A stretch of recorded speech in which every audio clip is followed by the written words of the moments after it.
debris floating in that water. All that debris, if you are caught in that water, I don't care how strong a swimmer you are, that debris is literally hitting you while you're in that water, pummeling you into, to unconsciousness and then into death. And, of course, all that stuff floating is the debris destroyed by the tsunami. See, the tsunami's not pulling back yet. It's still flowing. It's still flowing in. It's not like waves we see at the beach. Our experience does not prepare us for the way tsunami enter and cross the land. And that water is really rushing in at this point. We're looking at this from a very high vantage point, but that water is really rushing in.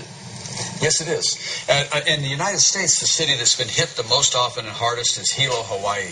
And one of the stunning photographs of those, you can see things like even going up the slope through downtown Hilo, you see parking meters bent over in the uphill direction. Same concept. It doesn't stop at the shoreline. If you can keep pushing on uphill, upslope, and push kilometers, even miles into a city, depending on how steep the topography is. We don't, at this point, know the damage or any idea of casualties. That has not come out of Japan at all yet. But as you have said, the majority of that, the most dangerous part of this for casualties and damage, is the tsunami, which we are also watching. There were also fires right away, and we have video of that right in the area. And you have been looking at the movement of this earthquake, and as we go to the video of the fires at the scene, what do we know about the vertical versus the horizontal, and what that means for the damage this may inflict? Now, this is one of the sites on Earth where we have subduction, where a big, thick tectonic plate, tens of miles thick, is pulled back down into the Earth's interior. And when that pulls in and moves, it releases such a tremendous amount of energy. We still see that tsunami. Look at that. That tsunami is still advancing inland. This many minutes later, it's still moving in over new ground. Now, when you talk about the fires, that's probably from the earthquake damage itself. 8.9 earthquake, I don't care how well you build buildings. At an 8.9, you're going to have some classic tragic failures. And, of course, when buildings collapse, that means gas lines rupture, fire ignites. That's probably from the earthquake directly. And then you don't even get to fight the fires and work the earthquake directly because there's a tsunami coming. All right. So here's a recap of what's going on. Just about an hour ago, there was an 8.9 earthquake in Japan. Of course, what do earthquakes do? They actually trigger some really crazy tsunamis. Right now, there is a whole Pacific tsunami watch, and right now, as you saw, it's actually is a big tsunami hitting Sendai, Japan. It's actually pretty scary because they say it's going to go all the way to Hawaii, not just Japan's, and it's also going to probably hit here in San Diego, Southern California, and probably Northern Mexico, like Rosarito, Ensenada.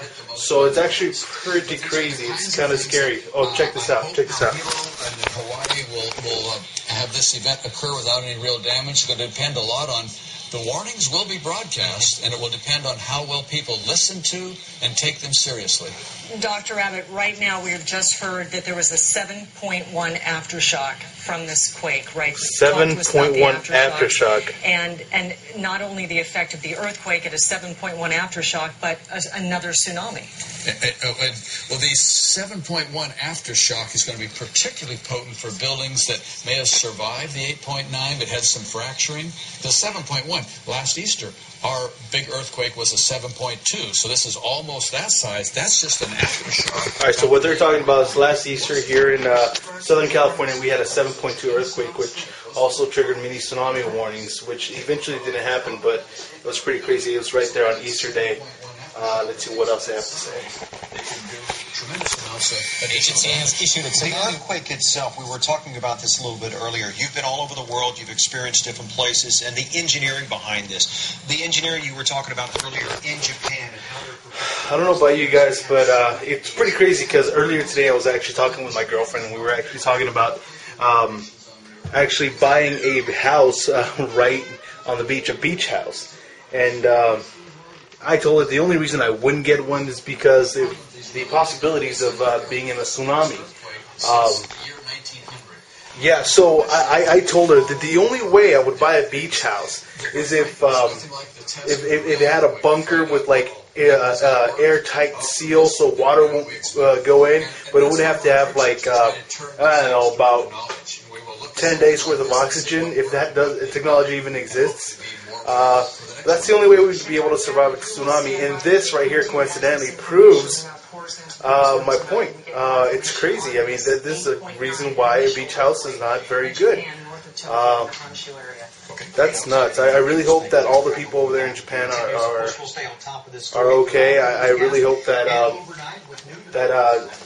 nobody is killed or hurt, because there's still no reports on that. So my prayers are with you guys in Japan. And as for me, I am going to keep watching the news, and I'm going to prepare. Actually, my brothers right now, they actually live in Hawaii, my two younger brothers. So I'm actually more scared for them right now, because Japan, it's closest to Japan. Hawaii, there's a major tsunami warning in Hawaii. I don't know if you remember, a few months back last year, there was actually a tsunami warning in Hawaii because of another earthquake that happened. So right now I am going to go ahead and see if they're okay. Hold on just a second. Alright, let's see. His name is Gustavo, by the way. He's in the Air Force. Let's see.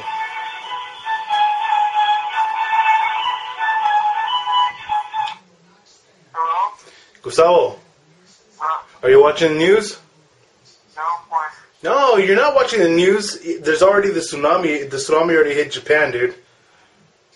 Oh, tsunami actually hit Japan? Fuck yeah, there's like video on it, like all over the place, dude. They're like streaming it live right now, and they said that that Hawaii is definitely gonna get hit by a tsunami. Really? Yeah. So I mean, are you in a high? Are you in a high level? I live in a high rise in a 10th floor. You live in the high rise? Yeah. Okay, cool. What about Lalo? Did you call Lalo? Yeah, Lalo's here. Okay, so you're both good then, right? Yeah. Cool. Start watching the news, dude. Start watching the news. Yeah, I'm doing it right now. Cool. All right, dude. Well, hey, I'll talk to you later, all right? Thanks. Be Alrighty. safe, nigga. All right, dude. Be safe. All right. Alright, thanks. Super scary. All right, you guys. Hopefully, I'll be able to keep you updated if San Diego, if the tsunami doesn't reach all the way over here in San Diego. Yeah, I'm scared. I'm scared.